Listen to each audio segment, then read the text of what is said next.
안녕하세요, 여러분. 성공합시다. 이제 정말 설이 가까웠잖아요. 그런데 오늘 말씀도 여러분에게 누릴 준비를 하라고 말씀하세요. 제가 오늘 목소리 상태가 조금 그렇죠. 어저께 너무 은혜로운 기도회였거든요. 오이 패밀리 기도회요. 너무 뜨겁게 기도하다 보니까 목소리 상태가 조금 이렇지만 이해해 주시기 바라요. 자, 10절. 주 당신들의 하나님이 당신들의 조상 아브라함과 이삭과 야곱에게 맹세하여 당신들에게 주기로 약속하신 그 땅에 당신들을 이끌어 들이실 것입니다. 거기에는 당신들이 세우지 않은 크고 아름다운 성읍들이 있고 당신들이 채우지 않았지만 온갖 좋은 것으로 가득 찬 집이 있고 당신들이 파지 않았지만 이미 파놓은 우물이 있고 당신들이 심지 않았지만 이미 가꾸어 놓은 포도원과 올리브 밭이 있으니 당신들은 거기에서 마음껏 먹게 될 것입니다. 듣기만 해도 너무 행복하지 않나요? 자, 이스라엘의 위치를 한번 보세요. 지금 이스라엘 백성들은요, 요단강만 딱 건너면 이제 약속의 땅에 도착해요. 그 오랫동안 흘러오던 그 언약의 성취가 코앞에 다가왔어요. 그리고 그 땅은요, 이미 약속하신 대로 풍요로운 땅이었어요. 하나님 말씀에 순종한 이스라엘은 그 약속의 땅에서 풍요와 축복을 누리게 될 것이라고 하나님께서 미리 다시 한번 말씀해 주세요. 근데요, 여기서 포인트가 뭐냐면요, 그 풍요는 그들이 수고하고 준비한 풍요가 아니었어요. 그 약속의 땅에는 이미 세우지 않은 아름다운 성읍들이 있고 채우지 않은 정말 모든 것이 가득 찬 집이 있고 파지 않았지만 이미 먹을 수 있는 우물이 있고 이미 따먹을 수 있는 올리브 나무와 포도나무가 있었어요. 누리면 된다는 거죠. 여기서 강조하고 있는 게 뭔지 느껴지시죠? 그들이 누릴 축복은 그들이 준비한 것이 아니라는 거예요. 인간의 수고 없이 은혜로 제공된 선물이라는 거죠. 저는 이 본문이 오늘 아침에 얼마나 큰 은혜가 되었나 몰라요. 여러분이 이 말씀을 월요일 날 보시겠지만 저는 금요일 아침에 녹음하고 있거든요. 어젯밤 새해 첫 오이 패밀리 기도회가 있었는데 정말 자리를 꽉 채울 만큼 많은 분들이 오셨더라고요. 기도하다가 각자의 기도 제목을 올리고 은혜를 구하는 시간이 있었어요. 다들 새해 계획이 있으시고 어려움들이 있으시잖아요. 근데 저는 이제 부산 이모집을 두고 기도를 했어요. 너무 기쁜 일이고 너무 기다리던 일이지만 막상 시작이 되니까 일단 저는 스케줄을 감당해야 되잖아요. 왔다 갔다 해야 되고 뭐 결정할 게 이제 엄청 많아지고 드디어 이제 계약까지 해서 그것도 3년 계약이거든요. 그 공사하는데 그 정도는 있어야 이제 되는 거잖아요. 그렇게 계약을 끝내고 공사를 이제 시작하는 딱 그 앞에서 부담감이 오는 거죠. 뭐 저보다 사실은 저희 남편이 회계와 공사를 진두지휘하고 있거든요. 그러니까 어저께 아침에 저한테 밤에 잠이 안 오더라 이렇게 얘기하더라고요. 더 그런 것이 저희 남편은 계산이 나와야 움직이는 공대생이잖아요. 재정이 준비된 것도 아니고 지금부터 이제 모아야 되는 거거든요. 근데 계약부터 해야 되는 상황인 거예요. 계약뿐만 아니라 미리 뭐 그 보증금 같은 거 지불해야 되는 단계잖아요. 뭐 준비도 안 됐고 사람들도 다 마련되지 않았는데 이런 실행을 해야 하니까 그 실행을 시키는 결정권자다 보니까 부담이 있을 수밖에 없었던 거죠. 저는 또 MBTI에 EN이 강한 사람이거든요. 그러다 보니까 안 될 이유를 못 찾는 거예요.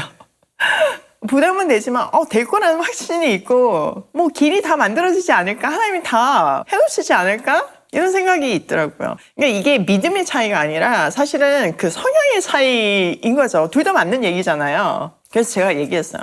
이미 우리 할 수 있는 선을 넘은 지 오래됐다. 이번에는 더 큰 장벽이니까 우리 하나님의 일하심을 기대하고 또 기적을 한번 누려보자 막 이렇게 얘기를 했어요. 그리고 뭐 지금 90명의 조카가 부산에서 기다리고 있잖아요. 그러면 상식적으로 우리보다 하나님이 더 급하신 거 아니에요? 이렇게 얘기하고 진짜 간절히 막 은혜를 구하면서 기도했어요. 어젯밤에 그렇게 간절히 기도하고요. 아침에 눈을 떴는데 본문이 익은 거예요.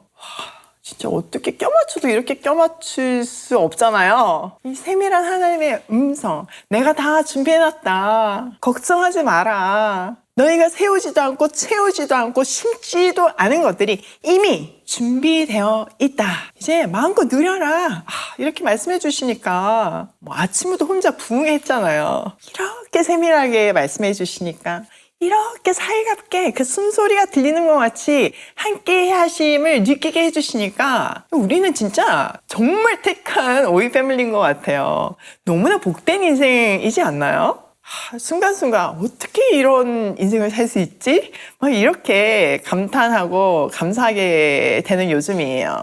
여러분, 이게요, 진짜 최고의 특권이에요. 하나님의 숨결을 느낄 수 있다는 거.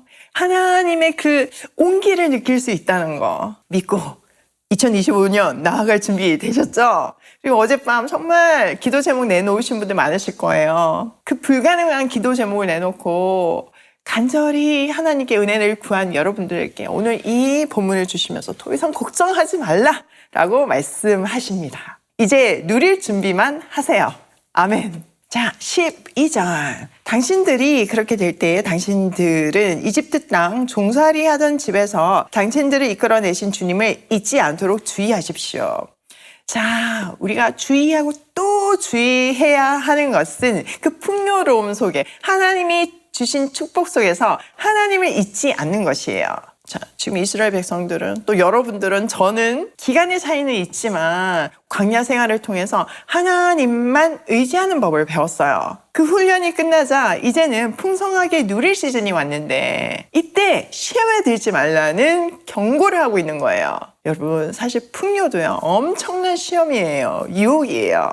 한번 생각해 보세요. 가난할 때 믿음 지키기가 쉬워요? 아니면 풍요할 때 믿음 지키기가 쉬워요? 우리는 간절하면 기도하게 되어 있고 한눈 팔 수 없거든요. 근데 풍요할 때는 옵션이 생기는 거예요. 더 마음을 지키기가 어렵죠. 그런데요, 우리가 광야 훈련을 빡세게 하면 또 매일 날마다 하나님 앞에 엎드리면요, 우리가 풍요 속에서도 믿음을 지키고 그 풍요가 나를 위한 것이 아니라 내가 흘려보내야 될 것이 있음을 확신하면서 그 통로, 그 축복의 통로가 되는 삶을 분명하게 살 수 있어요.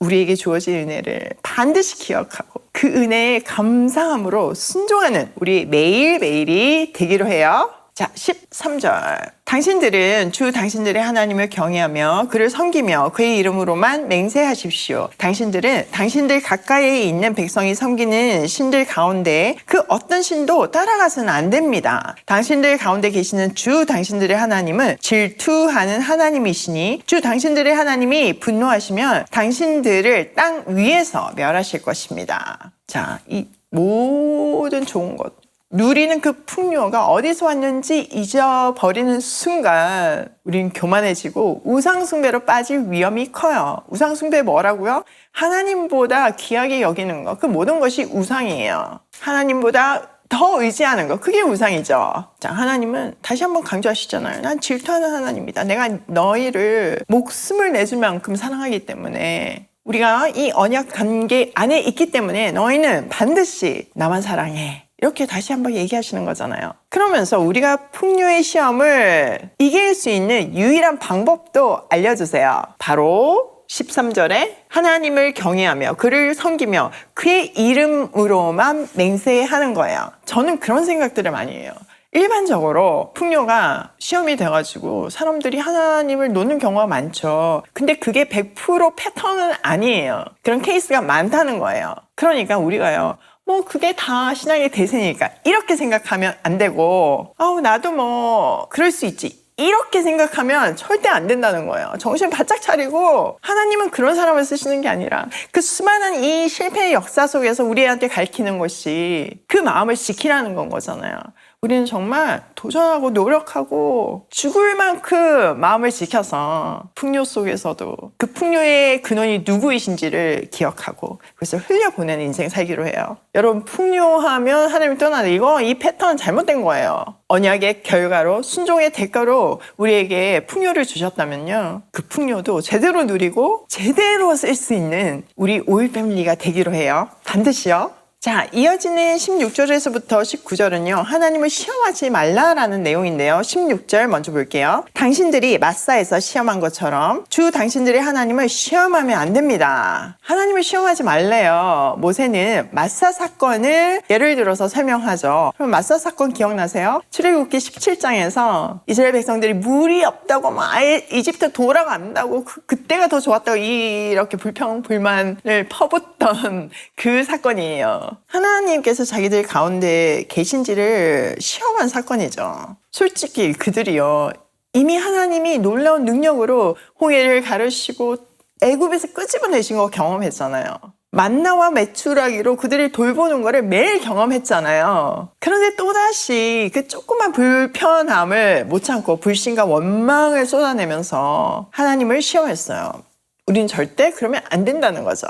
자, 17절. 주 당신들의 하나님의 명령과 그가 명한 훈련과 규례를 철저히 지켜야 합니다. 당신들은 주님께서 보시는 앞에서 올바르고 선하신 일을 하십시오. 그러면 당신들이 잘 되고 주님께서 당신들의 조상에게 맹세하신 저 좋은 땅에 들어가서 그곳을 차지하게 될 것이며, 주님께서 말씀하신 대로 당신들 앞에서 당신들의 모든 원수를 쫓아낼 수 있을 것입니다. 지금까지 누적된 하나님의 은혜를 잊지 말고 일시적인 어떤 상황 때문에 하나님을 의심하거나 시험하지 말라는 교훈이 딱 담겨있죠. 우리가 언약에 충실할 때 미래가 보장돼요. 오늘의 순종이 내일의 행복으로 이끄는 거죠. 이스라엘도 지금 하나님 보시는 앞에서 말씀대로 살고 바르고 선하게 살 때 하나님께서 그들의 조상들에게 하신 언약을 그들에게 성취되게 할 것이라는 거예요. 하나님께서 적들을 미리 몰아내 주시고 그 약속의 땅에서 번성하게 할 것이라고 약속하세요. 실제로요, 그 가나안 정복을 보면요, 피바다가 되고 이런 전쟁 별로 없어요. 그냥 다 지레 도망가고, 진짜 이 말씀 그대로 적들을 몰아내 주신 그런 정복이었어요. 놀랍지 않나요? 오늘의 순종으로 하나님의 언약이 우리의 미래에 성취되는, 또 우리 자손대에 성취되는 그 놀라운 역사가 일어나길 소망해요. 참 그런 의미에서 보면 오늘의 나의 순종이 우리 다음 세대에게, 내 자식에게 진짜 큰 유산이지 않나요? 자, 오늘 내용을 우리 삶에 한번 적용해보면, 첫 번째, 누림 속에서 은혜의 근원을 늘 기억하자. 여러분이 지금 누리고 있는 것들, 물론 여러분들이 열심히 했겠죠. 그렇지만 우리의 능력 이상이잖아요. 우리의 수고보다 훨씬 큰 하나님의 선물임을 우리는 고백하잖아요. 지금 오늘 본문에서 얘기했던 정말 약속의 땅이 이미 준비되어 있던 집, 우물, 포도나무, 감람나무처럼 우리가 심지 않고 채우지 않고 파지 않은 것도 이미 채워주셨음을 기억하고 앞으로도 그럴 것을 확신하며 두려움 없이 나아가기로 해요. 두 번째, 하나님을 시험하지 말자. 우리는 풍성해질수록요, 자기를 드러내고 싶은 유혹에서 벗어날 수가 없어요. 그럴수록 우리는요, 하나님께 집중해야 되고요, 농담이라도 내가 잘났어, 나는 정말 대단, 이런 생각 입 밖에 내지 않아야 돼요.